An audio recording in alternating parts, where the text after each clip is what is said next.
News के साथ मैं हूं एहतसास नकी। हेडलाइंस आपने जानी, आगे बढ़ें। आईसीसी टी20 वर्ल्ड कप में बांग्लादेश टीम के भारत न जाने के मामले पर बांग्लादेश के मुशीर खेल डॉक्टर आसिफ नजरुल आज खिलाड़ियों से मीटिंग करेंगे। जराये के मुताबिक मुशीर खेल खिलाड़ियों को मौजूदा सूरत हाल से आगाह करेंगे और प्लेयर से राय लेंगे।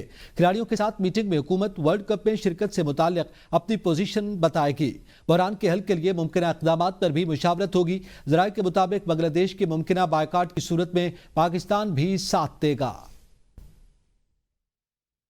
टी20 वर्ल्ड कप बांग्लादेश टीम के भारत न जाने का मामला, कुछ खिलाड़ी वर्ल्ड कप तनाज़े को बामी अफ़ाम तफ़हीम से हल करने के हक में हैं। बांग्लादेश के बायकॉट की सूरत में मुमकिन तौर पर पाकिस्तान भी साथ देगा। आईसीसी ने गुज़िश्ता रोज़ हिदायत जारी की थी कि बांग्लादेश अपने मैचेस भारत में ही खेलेगा। अब बसूरत दीगर मुतबादिल टीम का इंतजाम किया जाएगा, जिस पर बांग्लादेश भी डट गया है। इंटरनेशनल क्रिकेट काउंसिल ने बांग्लादेश की भारत में टी20 वर्ल्ड कप खेलने से इनकार की दरख्वास्त मुस्तरद कर दी। आईसीसी बोर्ड की मीटिंग में वोटिंग के बाद फैसला किया गया कि अगर बांग्लादेश भारत न गया तो उसकी जगह मुतबादिल टीम को शामिल किया जाएगा। आईसीसी ने बांग्लादेश को फैसले पर नजरसानी के लिए 1 दिन की मोहलत दी है ताकि वो अपना हतमी मौक़िफ़ पेश कर सके। बांग्लादेश ने वर्ल्ड कप में सिक्योरिटी खदशात के बायस भारत न जाने का फैसला किया है और आईसीसी के साथ होने वाले मुज़ाकरात में भी अपना मौक़िफ़ बरकरार रखा हुआ है। भारतीय क्रिकेट बोर्ड ने मोदी सरकार के हुक्म पर बांग्लादेशी बॉलर मुस्तफिजुर रहमान को आईपीएल से निकाल दिया था, जिसके बाद बांग्लादेश ने भारत में होने वाले वर्ल्ड कप में शिरकत से इनकार कर दिया है। बांग्लादेश इस वक्त टी20 वर्ल्ड कप के ग्रुप सी में शामिल है और उसके तमाम मैचेस भारत में शेड्यूल हैं। बांग्लादेश भारत जाने के हवाले से आईसीसी ने बांग्लादेश के भारत न जाने की दरख्वास्त मुस्तरद कर दी और यह कहा गया कि अगर बांग्लादेश तैयार न हुआ तो उसकी सूरत में मुतबादिल टीम का इंतजाम किया जाएगा। जबकि दूसरी जानिब बांग्लादेश भी डट गया। उनका यह इल्ज़ाम सामने आया कि भारत के पैसे की बुनियाद पर आईसीसी ने जानिबदारी का मुजाहरा किया है। भारत जाने के हवाले से हमारा फैसला अटल है और बांग्लादेश भारत में खेलने नहीं जाएगा, जबकि मुमकिन तौर पर पाकिस्तान भी बांग्लादेश का साथ देगा। आपको बताएं, बांग्लादेश भारत जाने के लिए तैयार न हुआ तो मुतबादिल टीम का इंतजाम करेंगे। आईसीसी का यह मौक़िफ़ सामने आया था। आईसीसी ने बांग्लादेश के भारत न जाने की दरख्वास्त मुस्तरद कर दी। ज़राए के मुताबिक बांग्लादेश के मुमकिन बायकाट की सूरत में पाकिस्तान भी साथ देगा। इंटरनेशनल क्रिकेट काउंसिल ने बांग्लादेश की भारत में टी20 वर्ल्ड कप खेलने से इनकार की दरख्वास्त मुस्तरद कर दी है। आईसीसी बोर्ड की मीटिंग में वोटिंग के बाद फैसला किया गया कि अगर बांग्लादेश भारत न गया तो उसकी जगह मुतबादिल टीम को शामिल किया जाएगा। आईसीसी ने बांग्लादेश को फैसले पर नजरसानी के लिए 1 दिन की मोहलत दी है ताकि वो अपना हतमी मौक़िफ़ पेश कर सके। बांग्लादेश ने वर्ल्ड कप में सिक्योरिटी खदशात के बायस भारत न जाने का फैसला किया है और आईसीसी के साथ होने वाले मुज़ाकरात में भी अपना मौक़िफ़ बरकरार रखा हुआ है।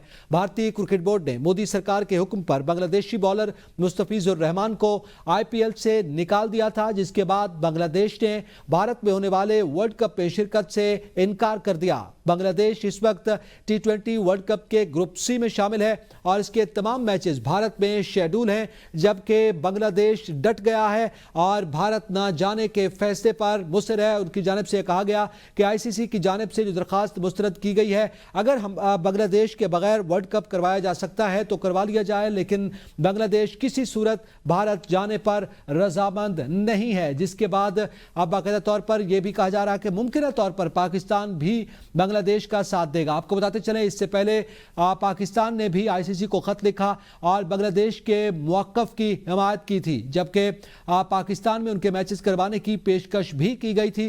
तमाम आईसीसी ने बांग्लादेश के खिलाफ फैसला दिया और भारत के हक में फैसला दिया, जिसके बाद आईसीसी की जानिबदारी भी सामने आ गई है। इस पर गुफ्तगू करने के लिए हमारे साथ लाइन पर मौजूद हैं शाकिर अब्बासी।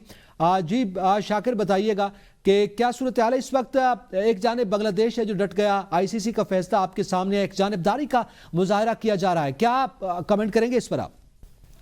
देखिए, बड़ी अफसोसनाक सूरत हाल है। हमने देखा है कि भारतीय क्रिकेट बोर्ड का जो असर रसूख है वो आईसीसी पर माजी में भी नजर आया और इस वक्त भी बांग्लादेश के इस वाक़े में भी नजर आता है, ताकि बांग्लादेश का जो मौक़िफ़ है वो उन्हीं पैरामीटर्स पर है जो भारत माजी में जिनको कहकर जो है वो पाकिस्तान नहीं आया।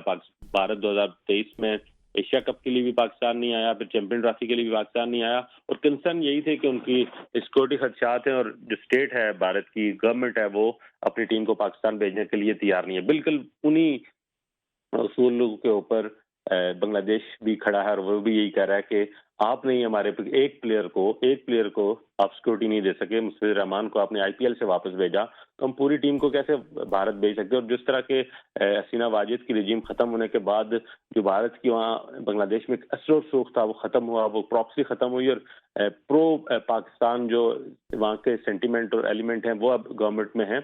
उसके बाद से दोनों मुल्कों के हालात और दोनों मुल्कों के आवाम के हालात भी ठीक नहीं है, और इसमें मैं समझता हूं कि बांग्लादेश का जो क्रिकेट बोर्ड है वो बिल्कुल अपनी एक जायज स्टांस पे खड़ा है। और आईसीसी का उसूल ये है कि किसी मुल्क की अगर कोई हुकूमत अपनी टीम को और अपने खिलाड़ियों के सिक्योरिटी खदशात के बाद किसी दूसरे मुल्क में खेलने से इनकार करती है, तो बिल्कुल उसी तरह जैसे भारत पाकिस्तान नहीं आया था तो उनके मैचेस एक दफा हमने श्रीलंका में कराए, एक दफा हमने दुबई में कराए, और उसी तरह पाकिस्तान भी अब भारत नहीं जा रहा और पाकिस्तान के मैचेस श्रीलंका में हो रहे हैं।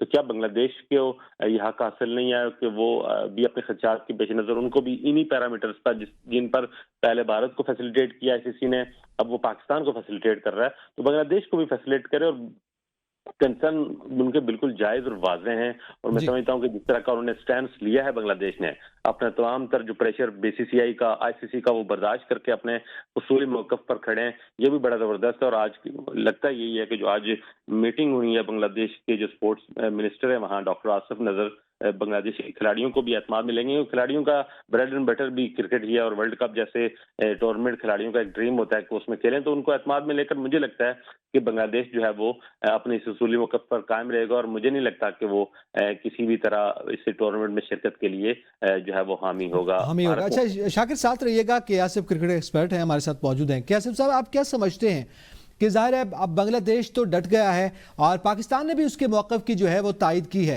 लेकिन आईसीसी का जो किरदार है वो एक्सपोज नहीं हुआ? क्या आसिफ साहब हमारे साथ मौजूद हैं?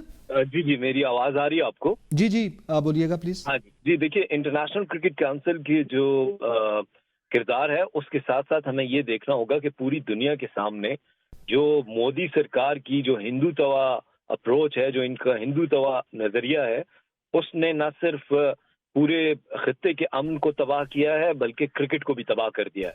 और जिस तरह भारत ने पहले पाकिस्तान आने से इनकार किया और चैंपियंस ट्रॉफी के मैचेस जो हैं वो दुबई में हुए, पाकिस्तान को और बाकी टीम्स को इंडिया के साथ दुबई में जाकर खेलना पड़ा, और कहा यह गया कि पाकिस्तान में भारतीय खिलाड़ियों के लिए सिक्योरिटी के खतरात हैं। तो उसी तरह जब बांग्लादेश ने ये एक उसूली मौक़िफ़ अपनाया है, तो मेरा ये ख्याल है कि आईसीसी को बीसीसीआई नहीं बनना चाहिए, वो इंटरनेशनल क्रिकेट काउंसिल है। लेकिन आप पूरी दुनिया ये जानती है कि इस वक्त आईसीसी के सदर कौन है, और जय शाह का ताल्लुक भारतीय जनता पार्टी से है, बीजेपी से है। और ये बीजेपी जो है इसने पूरे खित्ते में सिर्फ और सिर्फ तासुब फैलाया है, और क्रिकेट जो कि हमेशा से मोहब्बत, अमन, भाईचारे का खेल रहा है, और क्रिकेट डिप्लोमेसी से बहुत बड़े बड़े मसाइल हल हुए हैं, इसने उस क्रिकेट को भी तबाह कर दिया। क्रिकेट को भी तबाह कर दिया मोदी सरकार ने। बहुत शुक्रिया कि आसिफ हमारे साथ मौजूद थे। बहुत शुक्रिया शाकिर अब्बासी। इस्लामाबाद में पकड़ी गई नॉन कस्टम पेड लग्जरी गाड़ी के मालिक का नाम सामने आ गया। पकड़ी गई नॉन कस्टम पेड लग्जरी गाड़ी एमएनए अकील अंजुम की फैमिली के जेर इस्तेमाल है। जराये के मुताबिक दौरान कार्रवाई कस्टम्स इन्फोर्समेंट टीम को प्रेशर में लाने के लिए हुकूमती एमएनए के इंतजार का कहा गया है। आपको बताएं, कस्टम्स एनफोर्समेंट इस्लामाबाद ने कार्रवाई में हैवी बाइक्स और इलेक्ट्रॉनिक्स का सामान भी जब्त किया है। आपको बताएं, ये तमाम नॉन ड्यूटी पेड अशिया कस्टम्स कवानीन की खिलाफ वर्जी करते हुए मुल्क में लाई गई थी। इस हवाले से मजीद जानेंगे नुमाइंदा खुसूसी शम्स कियानी से। जी शम्स कियानी, आगाह कीजिएगा।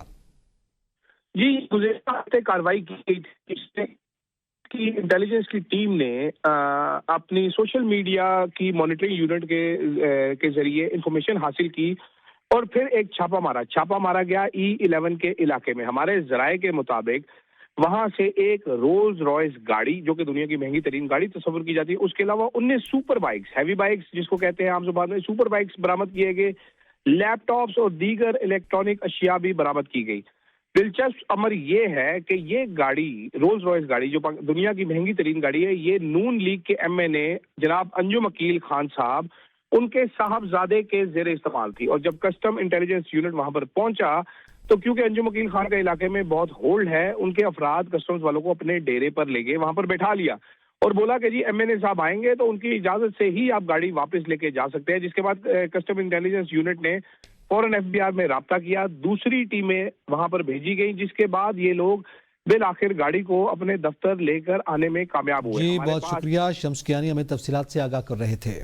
वेलकम बैक, आगे बढ़े। आपको बताएं 18वीं तरमीम नासूर बन चुकी है। बंद करें 18वीं तरमीम का ड्रामा। हम इस तरमीम के खात्मे में मुकम्मल ताउन करेंगे। MQM के रहनुमा मुस्तफ़ा कमाल ने मुतालबा किया कि कराची को मुआशी दारुल हुकूमत डिक्लेयर करके वफाक के मातहत किया जाए। कराची में प्रेस कॉन्फ्रेंस करते हुए मुस्तफ़ा कमाल ने कहा कि एक मुनज़्ज़म साजिश के तहत महाजरों के कारोबार तबाह किए जा रहे हैं, नस्ल कुशी की जा रही है। हम थक गए हैं और कितना खून दें, कितनी लाशें दें।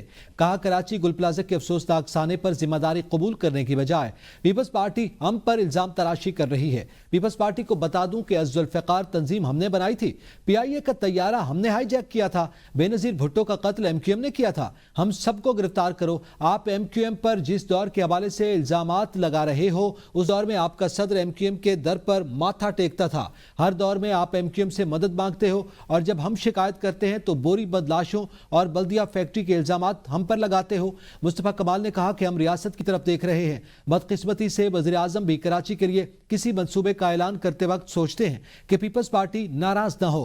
पीपल्स पार्टी को खुली छूट दी गई है, हम कब तक खामोश रहें।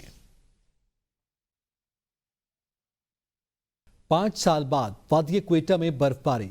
क्वेटा समेत बलूचिस्तान के मुख्तलिफ इलाकों में बारिश और बर्फबारी। संजाबी, कलात, नौशकी, कला अब्दुल्ला, जियारत कान, महतजई, मुस्लिम बाग, तुबा काकड़ी, तुबा चकजई और खोजक पास पर बारिश के साथ साथ बर्फबारी भी जारी है। पशीन में मौसम सरमा की पहली बर्फबारी, सर्दी में इजाफा। बर्फबारी से जमीन सफेद चादर में ढक गई। बर्फबारी के बायस बिजली की बंदिश से अवामी मुश्किलात भी बढ़ गईं। संजाबी और गिरदोनवा में रात गए से बारिश का सिलसिला जारी है, जबकि पहाड़ी इलाकों में बर्फबारी हो रही है। वादिया क्वेटा समेत बलूचिस्तान के सर्द और पहाड़ी इलाकों में बारिश और बर्फबारी का सिलसिला जारी है। सर्दी की शिद्दत में इजाफा हो गया। कौमी शाहराहों और पहाड़ों ने सफेद चादर ओढ़ ली। महकमा PDMA ने कौमी शाहराहों से बर्फ हटाने का काम के लिए भारी मशीनरी भेजकर काम शुरू कर दिया। इसी पर बात करने के लिए क्वेटा से हमारे ब्यूरो चीफ मुस्तफ़ा बज़दार हमारे साथ मौजूद हैं। मौसमियात के अलर्ट के मुताबिक बलूचिस्तान के बेशतर इलाकों में बर्फबारी का सिलसिला जारी है। सूबाई दारुल हुकूमत क्वेटा, चमन, ज़ियारत, नौशकी और कोदक टाप समेत मेतरजई और मुस्लिम बाग के इलाकों में भी बर्फबारी का जो सिलसिला है वो जारी है, जिसके बाद जो पहाड़ी इलाके हैं, जो पहाड़ हैं, उन्होंने खूबसूरत जो बर्फ़ है कि जो चादर है सफ़ेद वो ओढ़ ली है। PDMA की जानिब से हिदायत जो जारी की गई हैं वो ये है कि कच्चे जो मकानात हैं या खस्ता हाल जो मकानात हैं, वहाँ के जो मकीन हैं वो एहतियात बरतें। खासकर आइंदा 24 घंटों के दौरान जो बारिश है या बर्फबारी का सिलसिला जो है मज़ीद तेज़ हो सकता है। इसके अलावा महकमा PDMA की जानिब से जो मुलाजमीन हैं उनकी छुट्टियां भी मनसूख कर दी गई हैं और फौरी तौर पे उनको हाजिर रहने का जो है कहा गया है, हाजिर होने का कहा गया है, ताकि किसी भी सूरत हाल से निमटने के लिए जो है फौरी तौर पे नफरी जो है मौका पे मौजूद होनी चाहिए। महकमा मौसमियात के मुताबिक जो पेशगोई की गई है वो ये है कि आइंदा 24 घंटे के दौरान बर्फबारी और जो बारिश का सिलसिला है वो जारी रहेगा। और अगर बात की जाए दर्जा हरारत की, तो दर्जा हरारत है वो नुक्ता अंजुमान से भी नीचे रिकॉर्ड किया जा रहा है। जी।